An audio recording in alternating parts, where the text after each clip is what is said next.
Way. All right. Hello and welcome to MCEC Fam Show. I am Chauncey Williams, a coordinator of student success here at MCEC, which stands for Muskegon Community Education Center, the place where the center of your child's education is magnified in the collaborating community. Our focus here at MCEC is community involvement, careers, social emotional learning, and nutrition. What's up, PK? What or who do we have on the agenda today, fam? Well, we're blessed because we have an old-fashioned member of the Big Red family, and now we got a new member of the Big Red family. We have Poppy Hernandez-Cias, who's here with us, who's now behind her Zoom window. We'll try to call her out later. And we are blessed and highly favored to have Lieutenant Governor Garlin GilChrist, who took time out of his busy day to jump in and share with us some things about his narrative. So welcome and thank you, Lieutenant Governor, for coming on the MCEC Fam Show today. Paul, Chauncey, everybody, thank you so much for having me. It's really great. And I noticed you said blessed and highly favored. My mother's a Baptist minister, so I've heard that phrase a lot in my life. Well, we value ourselves some weeks and some days having church up in here. So, you know, if I break into a hymn, you'll just know what happened because I was for 18 years of my life a Baptist, so I understand completely. There you go. Well, I'm only gonna hum if you start singing. So all right. There you go. Fair enough. Fair enough. Hey, Chauncey, what's our first question for Lieutenant Governor today? Our first question is, I used to live in the city of Detroit, and I was like, wow, he went all the way from background of an engineer and then applying for the city clerk position. Is that correct?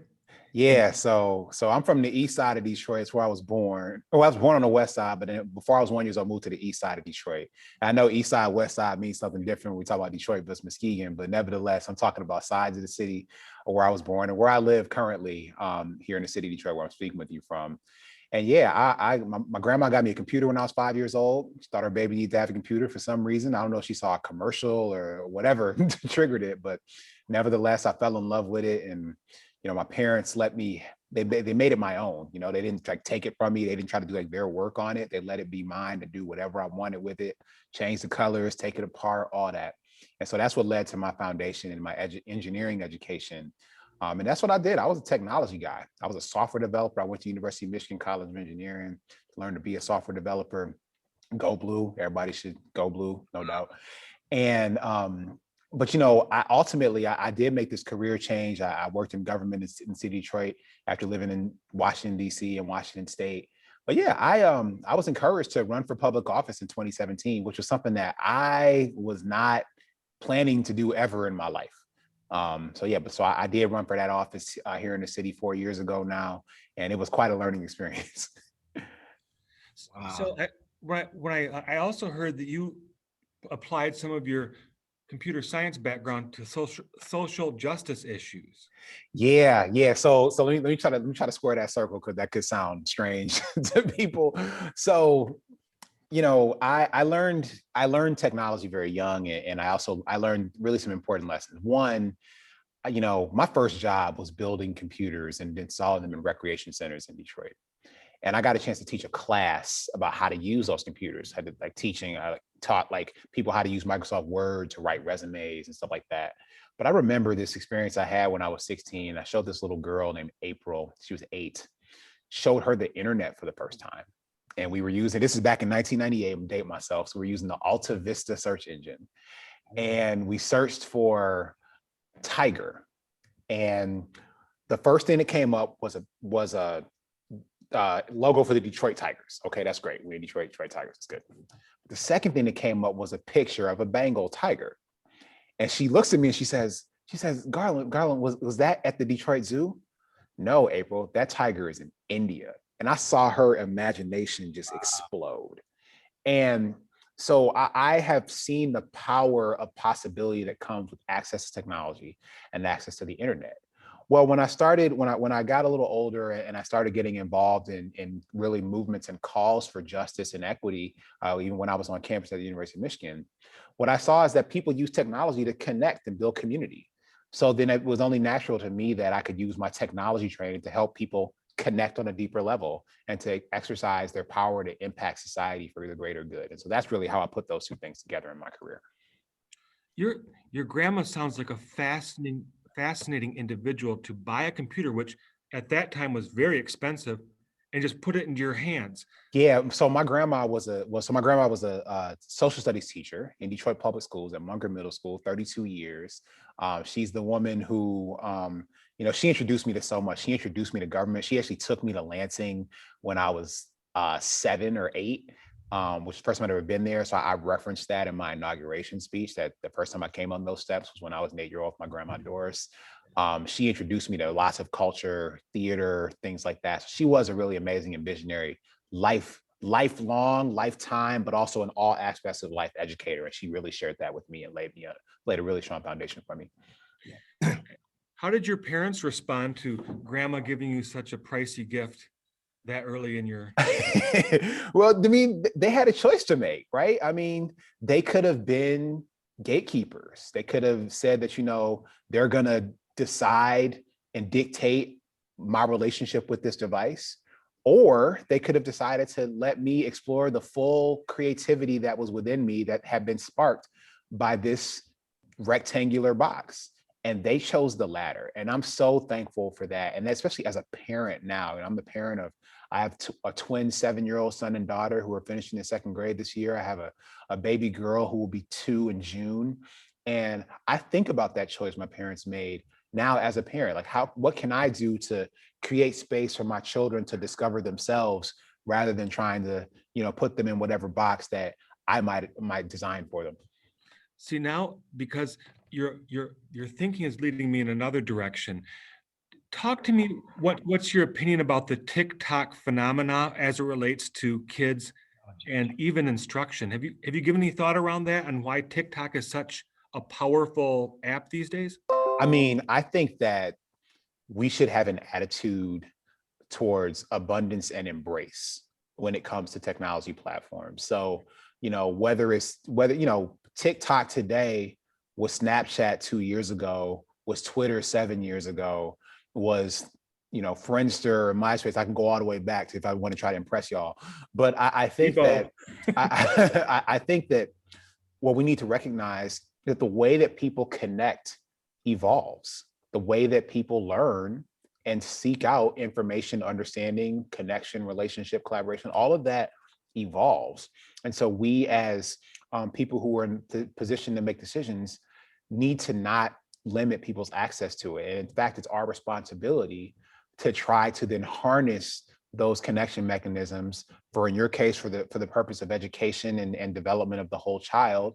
And then for my case, for example, earlier in my career, it was about people harnessing their political power and potential. And so I think that we need to not run away from these platforms, recognizing that sure, every platform has pros and cons and characteristics, but ultimately we can turn them into a net positive.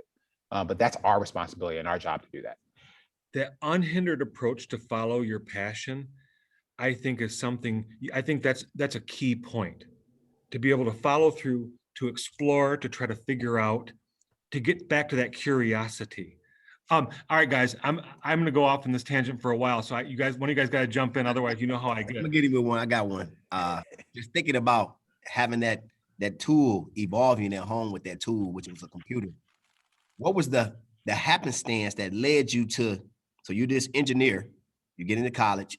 So what was the happenstance moment that led to politics? Like you were exposed to these avenues, but it was like, okay, this is the door for you, Lieutenant. And this is how you're going to access it. And you say, like, you didn't have no idea of doing it, but you had spaces that introduced you to it. So like, what was the happenstance moment for you that led to these series of events of you being here today? Yeah, so I wouldn't credit a singular moment. I was exposed to the importance of community involvement at a very young age. So both of my parents were very active in our neighborhood. They were the president and vice president of our neighborhood association on the east side of Detroit, Elmwood Park Neighborhood Association. And then when we moved out of the city to the suburb of Farmington, they were the vice president and president of the neighborhood association.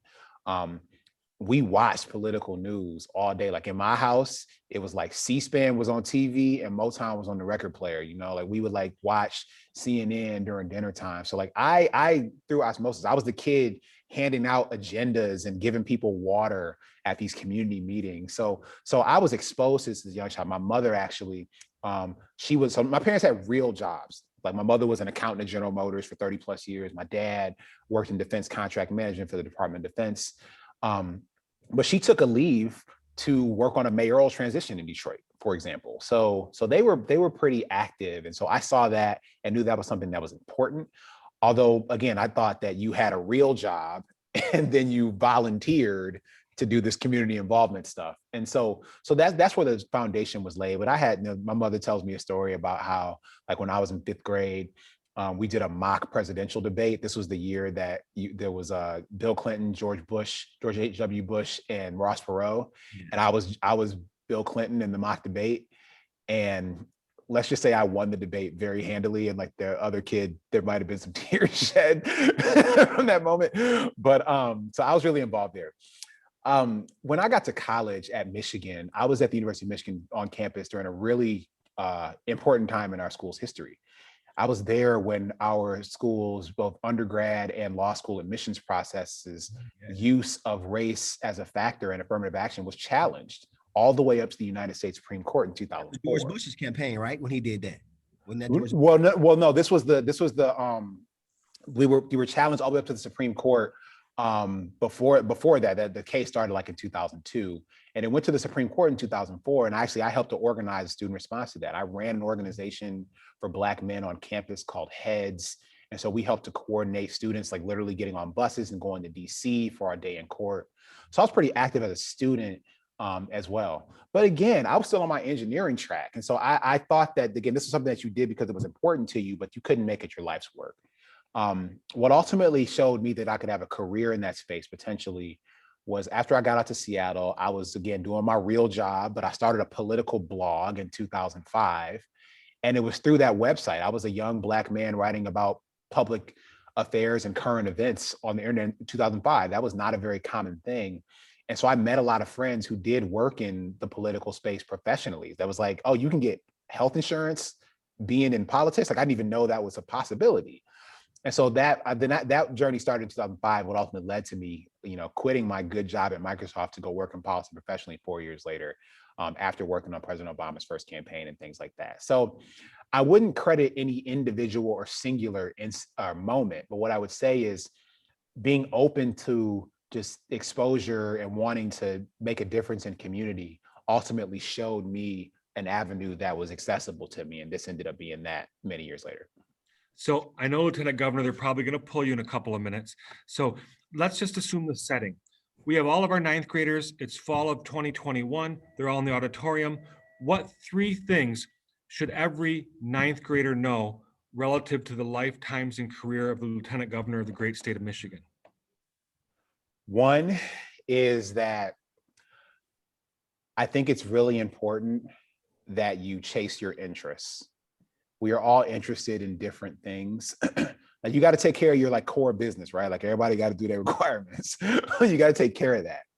That does not mean that you shouldn't chase your interests. If you are interested in visual or performing art, find a way or seek out people, children and adults, to help you do that.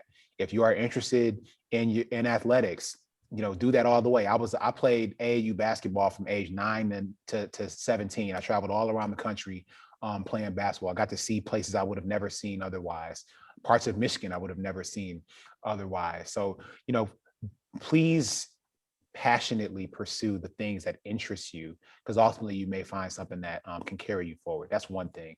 The second thing is that your friends really matter. My friends that I have from high school and from the earliest days, literally the first few days in college, are my best friends in the world still today. They're the people who I am closest with, who I trust the most, who I still connect with, even though I have to do this other stuff as Lieutenant Governor. But these are still the people I rely on for friendship, for counsel, for advice. The relationships matter. You're not going to stay close with everybody, and your relationship with somebody might evolve over time, but just really take time to invest in your friendships. And if this last year has taught us anything, it's that when we've had to be, physically separate, but it doesn't mean that we had to be emotionally distant. And so think about those relationships. That's really important to your own personal, mental, and emotional well-being. And you need to make sure to take care of that. And then the third thing is to both seek out a mentor and be open to mentoring someone else. You might think that you're not qualified to be a mentor to somebody because you're trying to figure everything out. I'm still trying to figure things out too, but you still have the capacity to be there to support somebody that might have a question that you have an answer to. And so being willing to put yourself in that position, I think is really important and an important contribution you can make to your community. And at the same time, you seeking out someone who's willing to answer a question that you have might help you walk your path a little easier. And that's something that you always want to try to do. So I don't know what your time is, but I do have one more question unless you have I can answer one more question. One more question is, okay, that auditorium thing ended, you're out in the hallway, you're greeting kids, and a kid walks up and says, Lieutenant Governor, I want to do exactly what you're doing. What should I do in the next 5 years to be Lieutenant Governor of the great state of Michigan? Oh man, well, see, I didn't have a 5-year playbook to get here, but but I hear you. What I would say is this. I mean, I think my story is one actually. So, my plan in life was not to go into politics. My plan in life was I'll tell you my plan. It was really quick. I was gonna go to Michigan, get 2 degrees in software development, which I did. I was gonna work at Microsoft for 5 years. I was gonna quit Microsoft. I was gonna go to business school, either at University of Michigan or Stanford. Then I was gonna move back home to Detroit and start a business. Like that was the plan. None of that plan happened. Like I was at Microsoft for 4 years. I decided not to go to grad school. I went to DC for 5 years. Like none of that plan happened. But what did happen though is in the experiences that I did have, I learned a tremendous amount about myself. And I also, found something that I got really good at. And so what I would encourage a student to do is just like, again, follow your interest, find an interest. There's something that you are interested in that you can also be very, very good at. And what you'll often find in life is that developing an expertise does not mean that you have to stick with that expertise exclusively for the rest of your life. But developing expertise and demonstrating that can often open the doors for other opportunities. And that's been the story for me, to be able to have those doors open, someone taking a chance on me, and then me running through the door. So you can use that kind of path, regardless of if you want to go be lieutenant governor, that's great. But there probably are other even greater things that you might want to do. But that advice would still apply. On behalf of Muskegon Public Schools, the great city of Muskegon, and MCEC and the team here, thank you, Lieutenant Governor, for joining us today to share your narrative. Thank you so much. Thank you, Paul, Chauncey, the whole team. Looking forward to being back in Muskegon in person soon. I was last there in October, and so looking forward to getting back there as soon as it's safe. Everybody, please do what you need to do to protect yourself and your family. Thank you very much, Lieutenant Governor. All right. So our next step is we have Sister Hernandez-Cias here. And Poppy, we need one of 2 things from you. You ready? Yeah, I'm mute right now. Either A, you let us interview you today, or B, you let us interview you next week so you can have your own show with us, because your story is a fascinating one. Right. And I don't want to, and to quote Dirty Dancing, I don't want to put baby in a corner. I think she need her own platform. Next Thursday, you said? Next Thursday, next Thursday at noon. Yeah, she's checking her Palm Pilot. I can do that. I can do that. I think only a very few of us remember what those Palm Pilots are. So can we count on you for next week, Thursday, Poppy? Yes, you can. Absolutely. I'll send you an email if it's one of the ones that pops up. Otherwise, I'll text you and find out what the proper one is. Okay. First, I just need to say something though. I think y'all are just getting rid of me so that you can start eating your Dr. Ralph's. No, which is a total injustice. I'm just going to say that out loud. Okay. Because this is what I have for lunch. Beet juice. Okay. Okay, friends. Beet juice. I think you should all be drinking beet juice alongside me. Dwight Schrute would be so proud of you. I do have it good. I do have it in my protein drink. It's in the refrigerator, but I do have Ralph's though too. I think I'd I'd like to drink aloe. That's the question. Yeah, goober drink. But beet juice is like sushi. Neither one should be consumed. It's delicious. It has a little ginger in it. That's right. Oh, good God. All right, well, Man, you missing out. Living large. I'm living large. That's the next Okay. level of your more better beverage choices will be beet juice. no, I have standards. Exactly. And I don't really feel like drinking something I would use to dye my white socks pink. Oh Support my it. God. I got my beet juice right here, Poppy. I support Good job, Chauncey. Good job. I'm really grateful to you guys for hosting the Lieutenant Governor. I find him to be really inspirational. I love his story, and I'm super happy that you brought him on. I think it's so important for young people in Muskegon County and the city of Muskegon specifically to see him, because I think the messaging of that is that it's possible for any young person. It's possible. So I love it that you had him. I'm grateful that we're lifting that up. So thanks for doing that. Well, and we're thankful for you helping us out to connect with the right people, because you hit it. His narrative is important, but the content of his narrative, pursuing your passion, encouraging kids to imagine and dream, not ending where you expected to go and being okay with it. Volunteering and working a day job. We really need to reinforce, rebuild, and reconstruct our communities, our neighborhoods. Yeah, I'm going to tell you a little story, and then I'm going to give you your time back so you can get started on your Dr. Rolfs. The Lieutenant Governor and I, when early on in the administration, he was visiting a church, and I was staffing him. And just so for everybody to have context, my job as a staffer when I'm staffing the Lieutenant Governor or the governor is to sort of protect them, but also connect them. So like, who at this event or in this space do we need to make sure that they're getting connected with? Well, everybody here has been to church on Sunday morning. You know what that's like. Good luck trying to block the elders of the church. I like to call them the church ladies. Like, good luck trying to get in between that. Okay.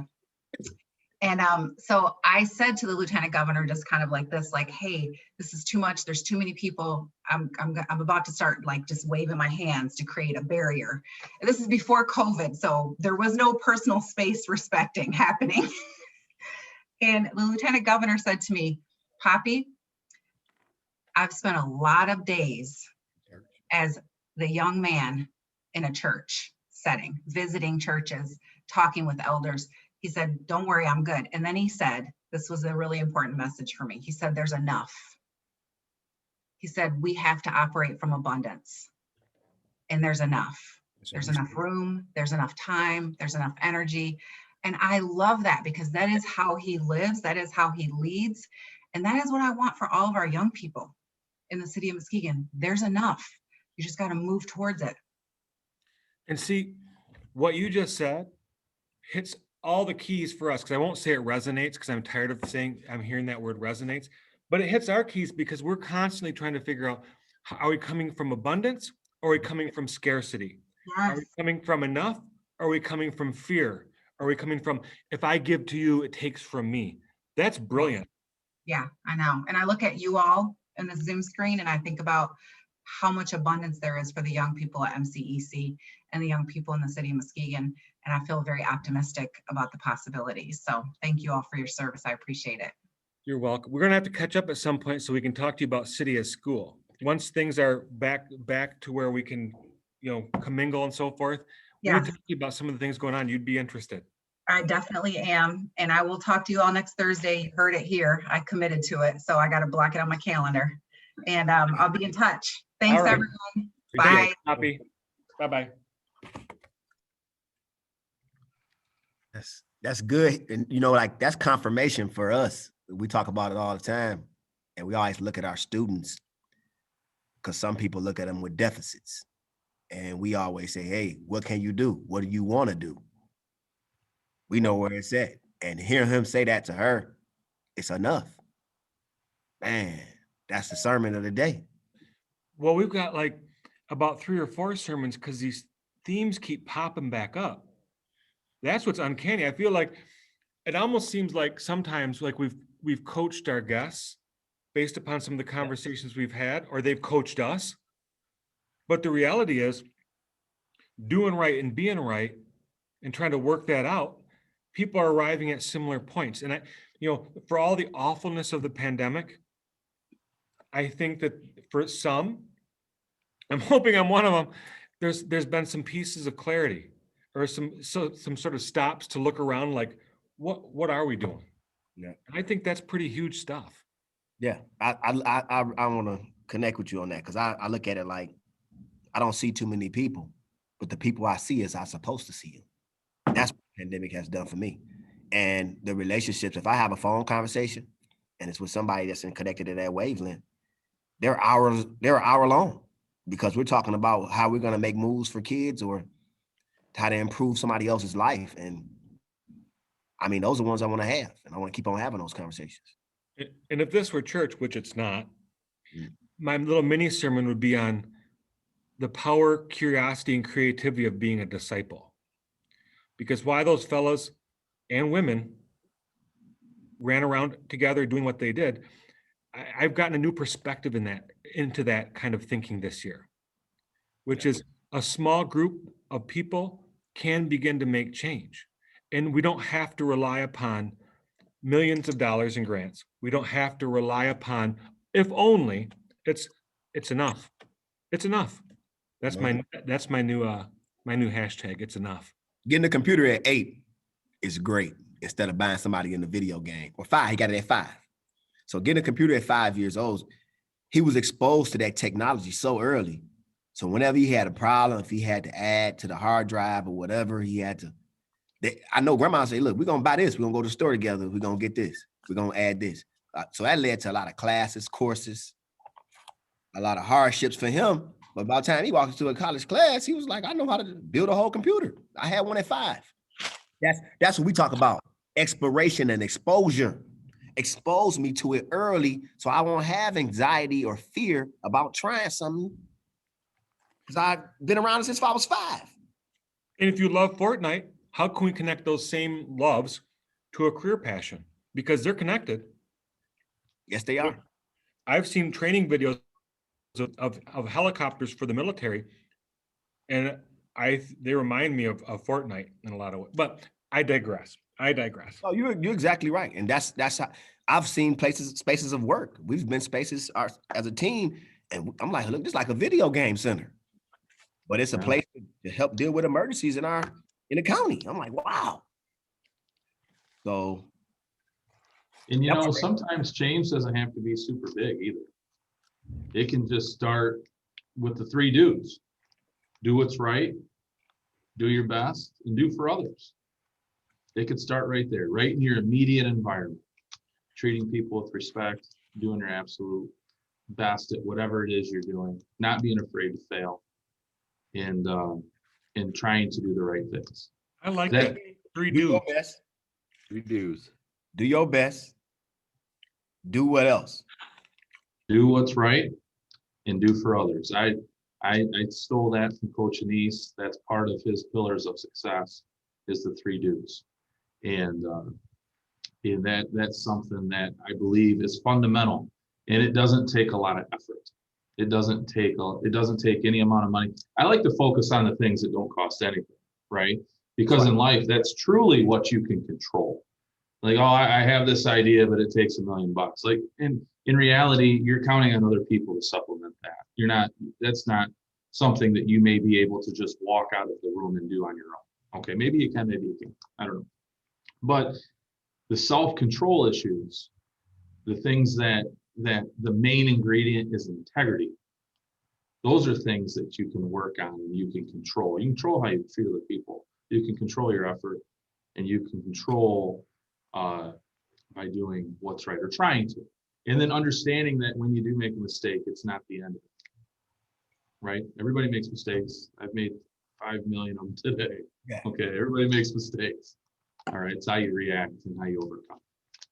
And what the LG said, rely on your friends, rely on your social network. Some of them you won't connect as much with, but rely on them, because sometimes big questions can be answered better by people who aren't immediately in that context, who can give you perspective. But I just thought of a 4th do. Brent? Ready to do what it do? I thought of a 4th do. Do this food thing, because I'm dying. Yeah, I'm looking at my basket over here. Basket. I was hustling today, boys. Thank you. We appreciate it, because I'm sorry that I couldn't come down and help, but we're holding because the LG was coming out of the Senate and was gonna, Oh, yeah. I mean, I completely understand, and he's on a time crunch. And how cool is that, by the way? I mean, unbelievable job setting that up. And Take time for MCEC. was all right. So today, and I don't have any idea how I'm going to top the lieutenant governor or any of the dialogue that just happened, but I believe that I can take a stab at it with smoked meat and barbecue sauce. So think about that. Today we travel to Dr. Rolf's, one of my favorite barbecue spots in town. We got a smorgasbord of food and meats and all kinds of stuff here to try. The first thing, okay, I'm going to just point out a few things. By the way, they're located across the street from whatever the arena is called these days. I believe it's Mercy Health, Elsie Walker Arena down there in Western Avenue. By the way, not to digress, because I do that a lot, but what they've done down on Western Avenue is pretty cool, right? They've opened up that social district. Yep. And it's a neat little thing down there. Once we get out of spring in Michigan, it'll be cool to go down there in shorts and flip-flops and hang out for a while. But one of the restaurants down there is Dr. Rolf's, and they got a lot of really cool things, okay? First and foremost, I would be willing to go out on a limb and say they are the king of the tater tot. They have tater tots figured out. And that's a big statement. That's big. That's bold. That's the way I get down. Their tater tots are the bomb.com. And you can get them all kinds of stuff. Excuse me, I'm digressing. They load them up. They load them up. They put different, you can get all kinds of things on them. They're delicious. I got 3 points here to start with. The next thing is that this is hot. They got 5 different barbecue sauces, okay? This is hot mustard. This is by far my favorite. Now, if you don't like hot stuff, spicy things, this one's not going to be for you. However, if you like sweet tang, like a spicy Carolina, that's going to be your ticket. But they do have regular barbecue sauces. They got peach. They got like a blackberry infused. They got all kinds of stuff. For lunch, I got a pulled pork sandwich. I didn't get the 10 pounds of meat that the other 3 got. I got a 10-pound nacho platter. that's what I got. I got the nachos. Man. So how is it, Brent? It is the right amount of smoke, and they put like a coleslaw on top. It's nice and vinegary, which you need to counteract the heaviness of the pork. It is absolutely divine. It's delicious. Now, I got the 3-meat platter, so I was one of those people who got the 3-pound box. Because in particular, the brisket looks great. I tasted a little bit, tastes good. The sausage is good. But they have an item there that for those of us who really enjoy chicken, or as my friend Tamika would say, yard bird, everybody knows the best piece of chicken on the chicken is the thigh. The best piece of chicken on the chicken, you heard it here first, is the thigh. I won't throw any people I know and love under the bus about their chicken taste, because I got in trouble last time I named family members and their proclivities for eating. But they have a dish at Dr. Rolf's, and they're called chicken things. Let me say that one more time for the people in the back. Chicken things. And it's essentially a thigh that has been cut up and doused in sauce. Now, it's really, really good. But there's an element here that Brent added that makes it even better. And that's that weird mustard sauce Dr. Rolf's has. And I say weird and with all the love I can possibly posit upon the term, because it's kind of vinegary. It's kind of relish-y. It's almost like if US 31 and Frank's had a ill-begotten love child, you kind of get the sauce. It's really good. So I'm just here to say this 3-meat platter, it's not inexpensive, and it could definitely feed 2 people with ease, is well worth it. And so on that note, Chauncey, talk to us about that bougie plate you got. It's colorful. It's full of flavor. and it's like eating nachos with sirloin steak on it or something. The brisket, it's not rough meat, it's slow cooked. The spices are coming out. It's just, hey, this is not your nachos that somebody made on the stove at home and just poured the sauce on them. This is a mix of like, this is some good stuff, man. This is, you would think a barbecue place would make nachos, and then Brent brought the sauces in. I'm like, what these sauces for? So I put the sour cream on there. Now someone's gonna put the barbecue sauce on the nachos. I done messed around and made a masterpiece. This is, I don't even know I can show it. Man, the color that's in this plate, if I can make my screen. Look at it. It's healthy. And then look, I'm glad Poppy wasn't hating. I got my beet juice with my protein, with my nachos. To make sure my blood pressure pumping while I'm pumping down these nachos. Yeah, because those aren't nachos light. You got some straight brisket on those mugs. But they're Making delicious, the man. most out of cheat day. Hey, was the box heavy, Chauncey? Man, was it heavy? I thought I was gonna break it when I was picking it up. I said, what they put? They give you a good portion. Like I can share this with somebody. This could be a meal. They said appetizer. So I'm like, this 4 people eating this. So this is my dinner. I don't know. That's probably too good. It might not make it to dinner. I might just eat half of it, just eat some more. But who's Mrs. next? Williams, I hope you're not listening. Yeah, for heaven's sakes, don't bring up food. Did they have banana pudding?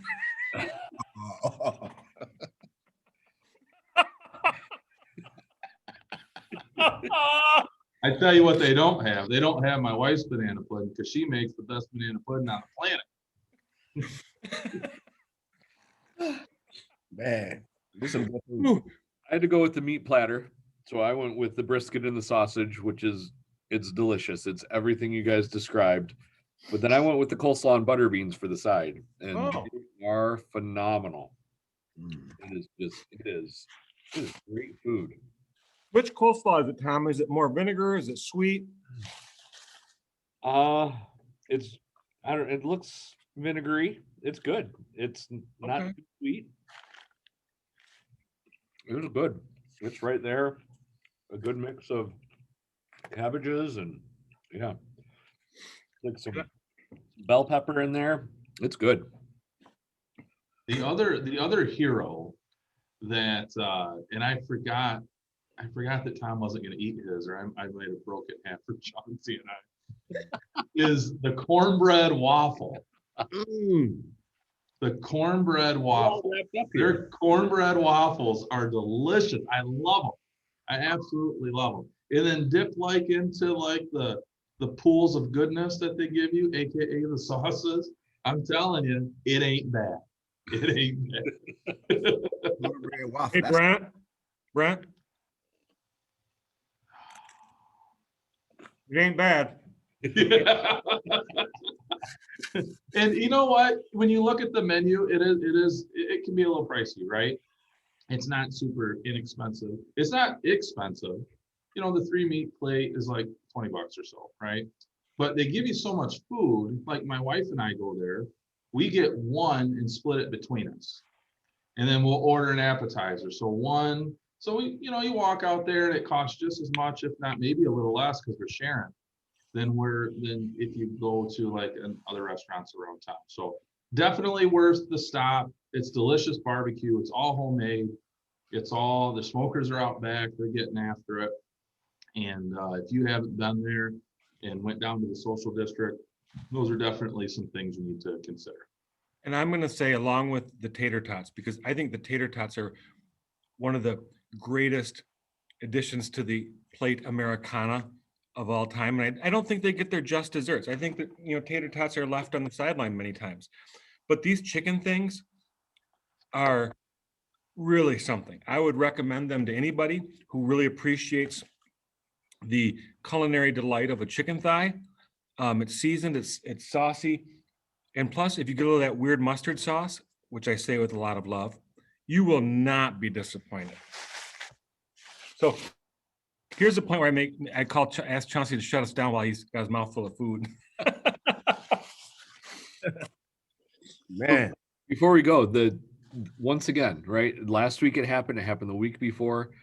The guests that we have on and the message they deliver goes to the heart of what schools want to call social emotional learning, right? And too often things that we do are fake and not really relevant, but hearing these stories and hearing the stories that Chauncey puts out through True Success, when you hear somebody else's story and you can connect with them and hear that, and especially in this format where it's a conversation back and forth rather than just one of those static videos, it's powerful. And I mean, it's powerful for me. I can't believe it's not powerful for young people to be able to hear these stories and see that where I am now doesn't have to be where I am forever. And in fact, if where I am now is where I am forever, then something's not right. And it doesn't matter what age you are, where you are, you always need to be moving forward and looking for more. And the key to doing that is staying true to yourself and not believing negative things that people say about you, say to you, but really having a sense at your core of who you are, that you have value, you have worth, and that there are things that you are passionate about and interested in and that you're going to pursue no matter what. And to go after those and to find people your own age, older people, younger people to surround yourself with, to go on that journey with you is what it's all about. And it's amazing that every week we hear that story again and again. And I hope that that's the overlying narrative that other people are hearing as well, and not just one-off stories of people who have found their thing and they did it magically. Because underneath all those successes is a lot of hard work and a lot of being true to yourself and staying that path. So once again, it happened. It's amazing. Love it. yes, you're right.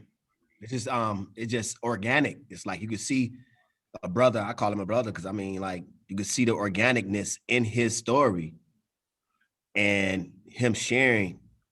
It was a series of events, but he can go back and talk about how his family was great by intentionally putting things in front of him, but also him seeing who he needed in front of him after that, and what the charge in his life where he got things answered as he kept pursuing. Oh, you getting health insurance doing this?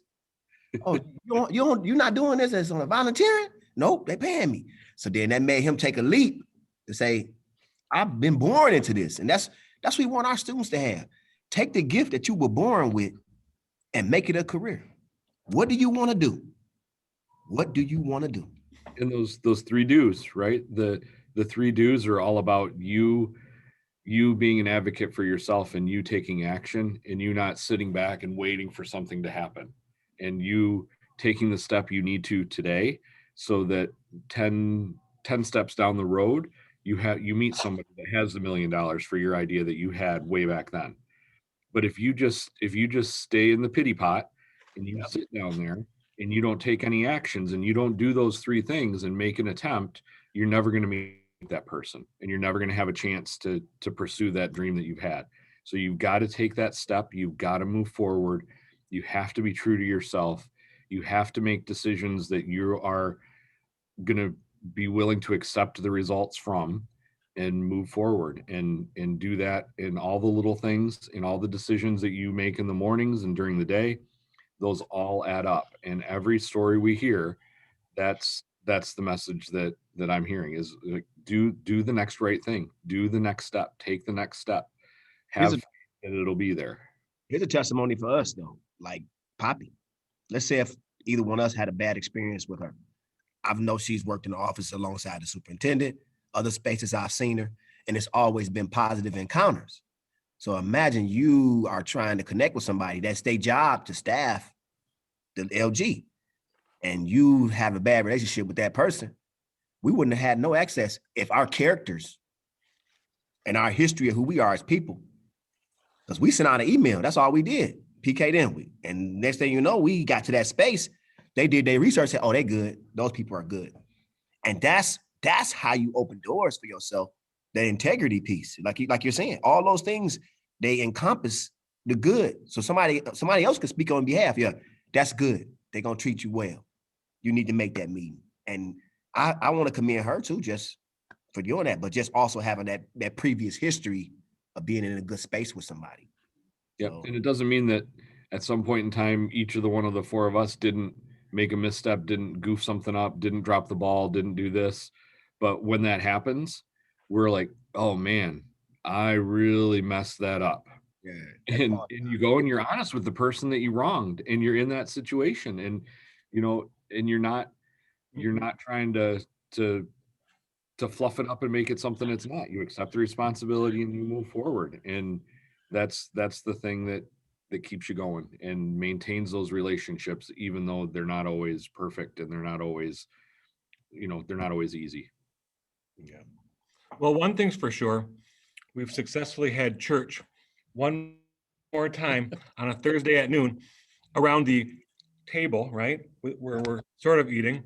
I know that Chauncey doesn't have any swine over there, but that's all right. I also had one of our neighbors stop by, the infamous and lovely Victoria Broom.